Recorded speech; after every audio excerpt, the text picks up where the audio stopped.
Hey everybody, I'm Trish Christ. In this episode of Our Nashville, NECAT and our super crew of teenagers spend some time with Moves and Grooves. Yes. Founder and executive director Emerald Mitchell, her staff, and her kids are going to show and tell us all the cool things they do in our community. Yes, let's move and groove together. Come on, let's go.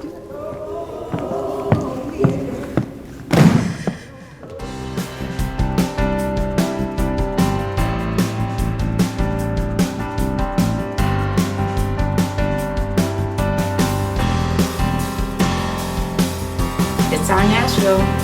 It's our Nashville. It's our Nashville. It's our Nashville. It's our Nashville. We all know how to talk about our organization during meetings, but what about the chance encounter of a lifetime? You never know who may share your next elevator, notice your logo on a notebook or a tote bag, and ask what you do. What's the clearest, most persuasive thing you can say in a short elevator ride? Moves and Grooves is an agency that is transforming after-school programming through the arts. We are an agency that is rooted right here in Nashville, and that we're trying to change lives one youth at a time, one movement at a time. Parents of low-income families, they've got to work, and we are providing a space that those young people can express themselves in a positive way. And so that would be their reason to get involved. Be a part of a movement that's really making a difference right here in Nashville. And I'd extend that invitation. Emerald. Yes. I kind of feel like we should be standing and dancing in this interview process instead of sitting here all grown up in our chairs. Absolutely. Hey, break out the dance floor. Let's move and groove for sure. Let's do. I want to hear. Okay, I want to hear all about the many things that you do, and Yes. let's try to start with the groundwork.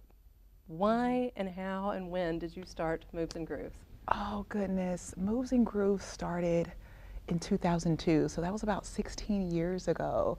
It was actually a project that was near and dear to my heart. I'm originally from Portland, Oregon, Okay. and I grew up in a not so great neighborhood, but it was a nonprofit that really impacted my life. So much that I decided to come to Nashville and attended Fisk University and just tried to replicate that program. So it all also stemmed from a project. I was a business major, and the instructor challenged us to create a business that was impactful for the community. So I just thought about my childhood upbringing, and I just brought all my passions of arts and youth together, and hence Moves and Grooves started. Just a figment of my imagination that is just blowing my mind today. So You did it as a school project at Fisk, and then afterwards realized, you know what? I'm gonna make it happen. Cool. Absolutely. I'm one of those ambitious people who just has an idea and just goes for it. I can tell. And I was literally like 18 at the time. I even remember dressing up in my business suit and having a briefcase totally empty, but in my mind I had a vision to be a businesswoman and change the world. So here I am, business suit intact, and Fantastic. 16 years later, so excited. Fantastic. And I know that you use dance, not just for dance's sake, but for some other purposes. Tell me about what Moves and Grooves exists to do. Moves and Grooves exists to use the arts to impact lives of inner city youth. We also use the arts to help students academically really think about the processes of math and science, which sometimes is a challenging subject to those that we serve. So we use arts as that platform to gain that interest and really ignite that excitement for learning again. So we have a really great art integration piece. So we merge math with music and science and dance to really make it interesting for our young people. We also use the arts to impact student health. Childhood obesity is a topic, that is definitely plaguing our young people. And so we use dance to get those kids moving and grooving again. Yeah. They don't know that they're burning calories when they're doing the electric slide and, learning how to do a pirouette or even a hip hop routine. So we really use dance in both of those ways for education purposes as well as health. So. I would think it's an icebreaker kind of way to get to know some young people too. Absolutely, absolutely. I mean, you'd be so surprised how dance brings people together, especially since we serve a diverse population. Some students that come into our program don't even speak English. But Oh, interesting. Yes. Wow. Yes. So once they are in our family or in our room, that music and that movement brings everyone together and really creates a level playing field. So that's something we're really proud of. Well, I want to dig into a lot of these things. Let's talk about, so math is hard for me. I'm just going to put that out there. I'm a word person. Yes. It's whatever side of your brain is more artistic. See, I don't even know. That's how true my statement is. Yes. Tell me how cleverly you have come up with a way to use dance to help a young person embrace math. So whenever you're moving in dance, you are creating shapes. And so when you think about shapes, you think of geometry. Right angles, left angles, 90% degrees, and you can correlate that with movement. So from a slide, a glissade, or even just shapes with your arms when you're learning ballet in first position, second position, these are all geometric shapes and angles. And so when we're asking students to, stand in first position, we allow them to look down at their feet. That's also a right angle, so they can correlate that with math. And like I said, when you are standing in a ballet, position, your arms are here or to the side. You can create circles, you can create triangles, especially for our elementary school kids who are just learning shapes. So, we can correlate it that way with dance and movement. And then, of course, fractions and movement and timing of the beat. You've got 5, 6, 7, 8. You've got quarter turns and half turns, and so that's where that fraction component comes in. So. Yeah, fascinating. You're going to help me with my math. I already feel like anytime. Tell me about the young people that you serve. What age range? What schools? How do we find these kids? Who are these kids? These are amazing kids. We have focused in the South Nashville, Antioch area. So we serve youth from K through 12. We serve in 4 metro elementary middle schools. That includes Thurgood Marshall Middle School, Apollo Middle School, Margaret Allen, and our babies at Smith Springs Elementary. So I know you love them. Yes, I do. I mean, anytime that we get to impact those young babies and really create that foundational learning, we get really excited. So my guess would be that the younger you engage with a person in terms of dance and physicality, the less hang-ups they're going to have. Yes. And of course, self-body image and all that kind of stuff? Absolutely, absolutely. And, of course, research has found that the more consistent a young person has exposure to the arts, the better they perform, on standardized testing and math, reading, and science. And so Moves and Grooves is great about building those relationships. And it's awesome that we get to start with students at the kindergarten level and just connect with them from one grade level to the next until they actually graduate high school. And that's what makes us ideal and different from other programs. That is a huge task at hand, and I want to know how it works. I mean, do you have staff who teaches all these classes? Are they volunteers? How? Absolutely. So our staff consists of 3 full-time staff members, including myself, and about 12 part-time staff. Okay. We also have great volunteers in partnership with Belmont University. So their music students and academic students come over to volunteer and tutor our kids. We also have a great strings program with Belmont, so teaching our kids music and violin. Wow. Yes, so they come over about once a week, and we're excited about those partnerships because our volunteers really help our agency thrive. It really helps us connect with our community partners, and of course it enriches the experience for our young people. The more grown-ups outside of family and teacher probably that a young person encounters, the broader range of future opportunities they have. Absolutely, absolutely. So Belmont is, like I said, one of our great partners, and because they're a university, it really helps make that connection, for students, to see college as a future endeavor for them.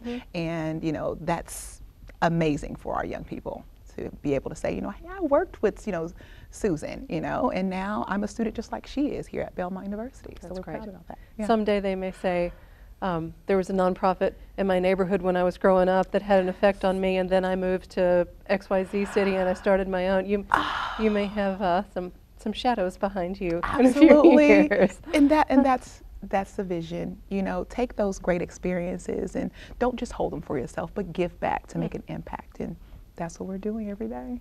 I love it. Yeah. My name is Takaya. A typical day is we go in the cafeteria, we eat our snack, get our stuff, come in here. We do our standards, and then sometimes we have activities, or sometimes we have a full day of dance, or sometimes we just get a chill day. We're about positivity, we're about expression, and we're just about being free, but in dance, basically. I like how I can be free. I like how I can, they prepare, especially because I love to dance. That's one of my specialties, and they prepare us for auditions later in life and certain things like that. They're very passionate. You can tell that they want the best for us, no matter if it's about dance or just life, and they're always considerate of our feelings and how we feel. Is there a cost for a child to be involved in Moves and Grooves? So we are excited about our community partners. We have great partners through NASA, which is the Nashville Afterzone Alliance, and the Tennessee Department of Education. So it's totally free for kids. Not only do they get a healthy snack when they arrive, they get academic support as well as dance and enrichment, and even transportation home. And so, yes, so we are really excited about a no cost, no fee charge for our families who deserve it. And you go to the children in the schools, right? So it's not even a matter of how do I get from school to the facility. Absolutely. So access to our program was our #1 priority. You can't really serve those, marginalized communities if you're not accessible to them. So we have a great partnership with Metro Schools where we're housed inside their space. Perfect. So kids literally, after the bell rings at 3 o'clock, they come to our classroom. We give them a hot meal, just to get them energized for the day. And the rest flows from there. My name is Ariana, and I'm a dancer here at Moves and Grooves. Well, it's kind of like a workshop. It's kind of just like experiencing some different things that's it sometimes doesn't have anything to do with dance, but it just kind of opens up your mind about things, like other things, and it teaches you about other things instead of dance, basically. Apart from dance, what I think about here is basically being creative and being able to voice my opinion, which is something that we do all the time in here. The kind of stuff she teaches us is to be respectful, and there's another student teacher that comes in here and they kind of observe. We might be doing something with these balloons, and it kind of teaches you about vocabulary, and it helps with writing and spelling and things like that. That we did when we first walked in, that's kind of our chant, like our greeting or something. Some people have things they repeat over and over again. It's kind of like our rules and moves and grooves and what we do out here, and that's kind of what the thing explains.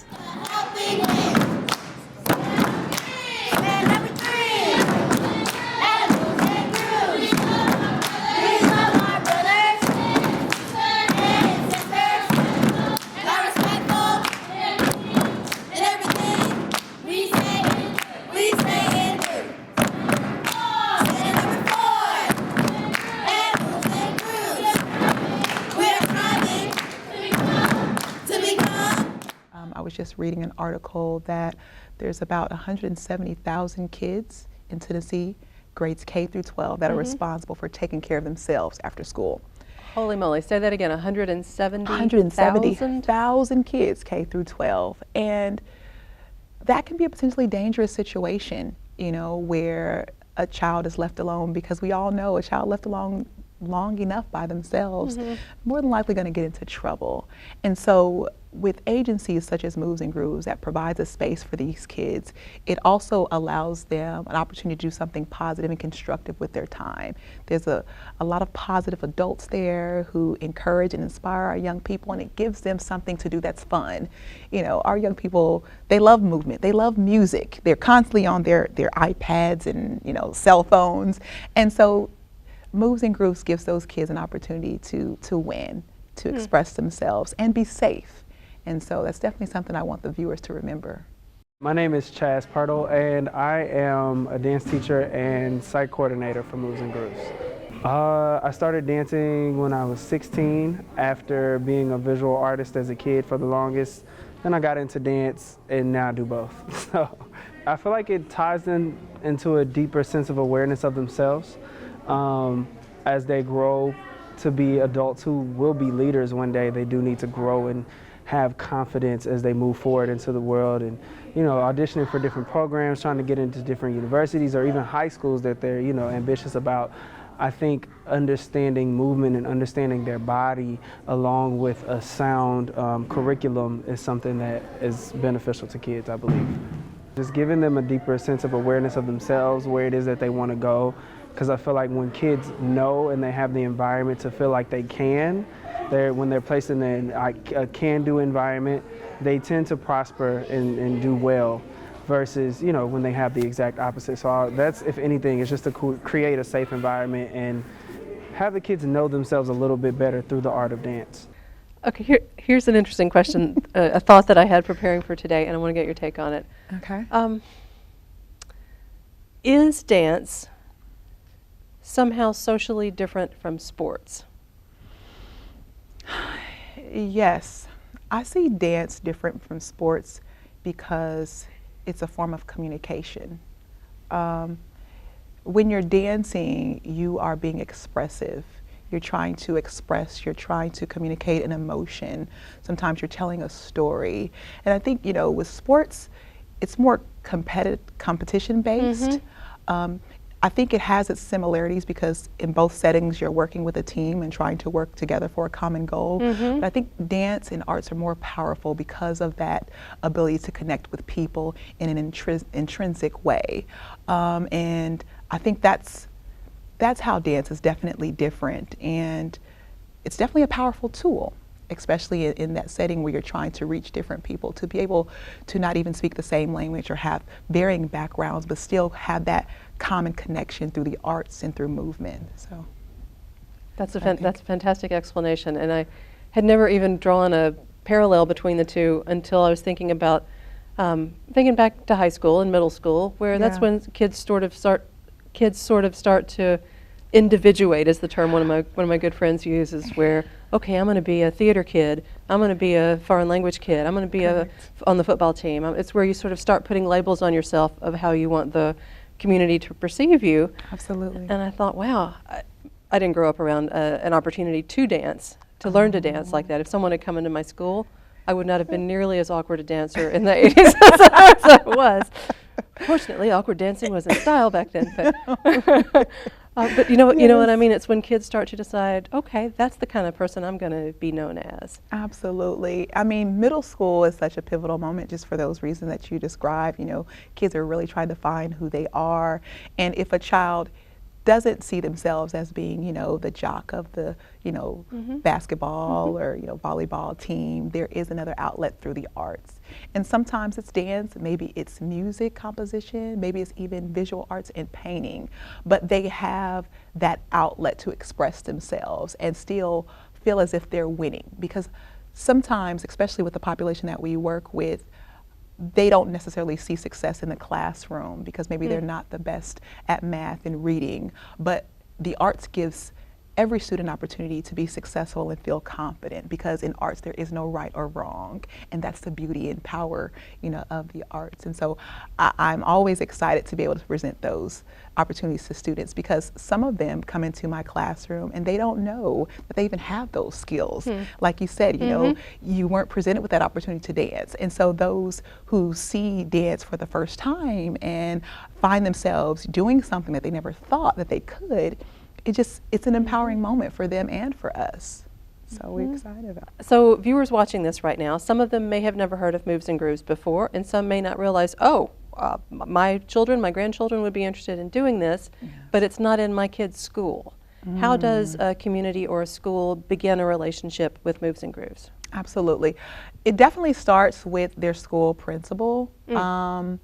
We are always open to expand and collaborate, because we know there's so many kinesthetic and audio learners, throughout the district and throughout Middle Tennessee. So it definitely starts with the leader of the school, just connecting with us, letting us know the need, and just making it happen from there.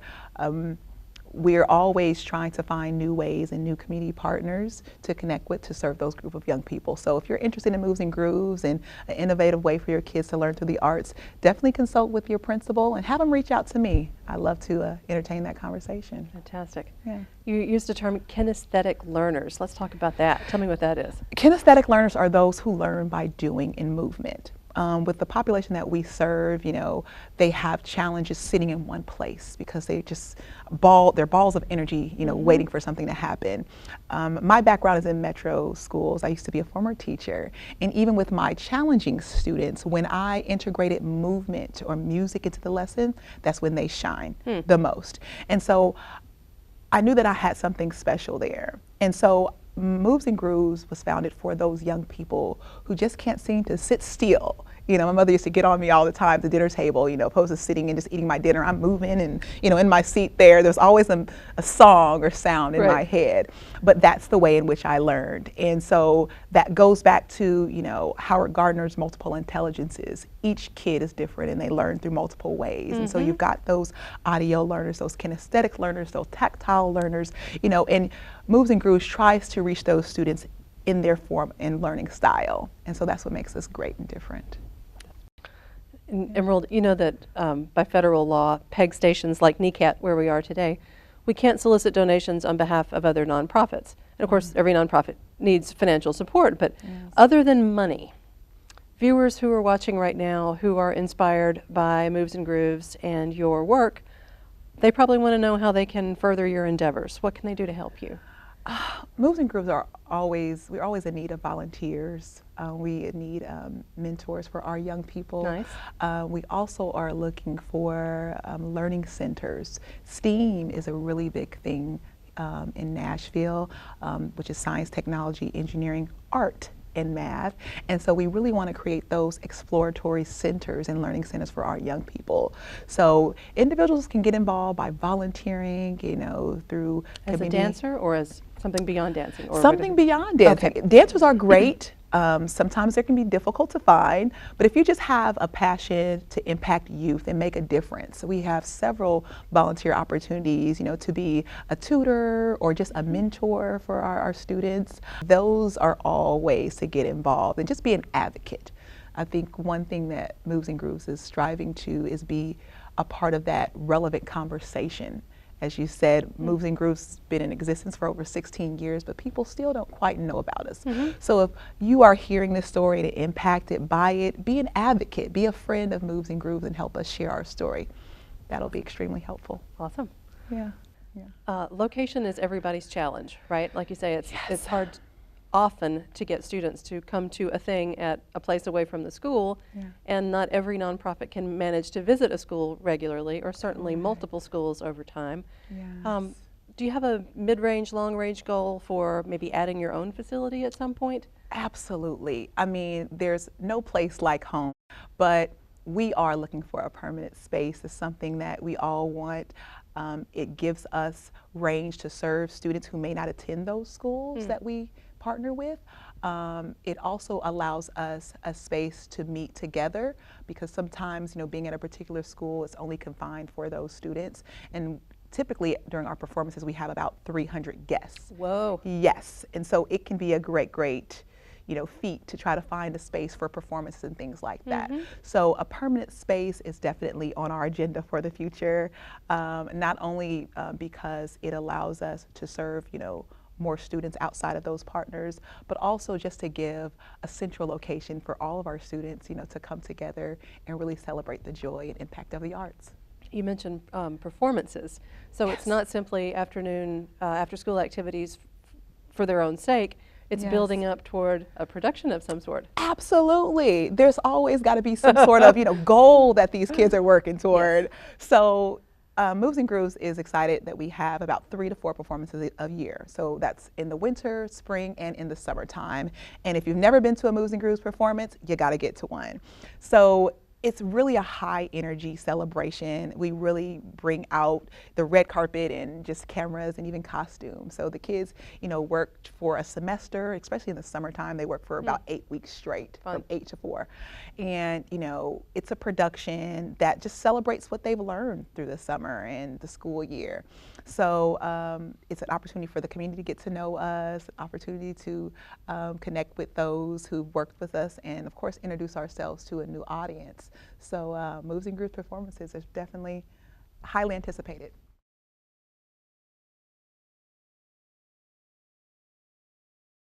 Okay, one last section, the speed round. Oh goodness, okay. Are you ready? This is just like when we were kids. I'll ask you a question, and truly the first answer that comes into your mind, let it fly, and we'll go on to the next one. Goodness, okay. Okay? All right. All right, here we go. Speed round with Emerald Mitchell. Yes. True or false? Oh goodness. If you're not good at dancing, you should not dance. False. What is dance? Communication. Ooh. How often do you dance? Every day. Have you already danced today? I have. What word do you say more than any other word at work? Done. Ooh. What's the hardest thing to get a young person to understand? Their value. What's your favorite dance style? Hip hop.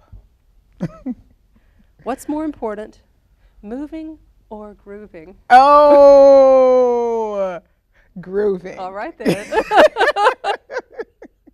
And last of all, the easy one, what's your website? www.movesandgrooves.org. Well, thank you so much. Thank Pleasure's you. mine, Let's go Trish. dance. Yes, let's. Oh, I'm for it.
It's our Nashville. It's our Nashville.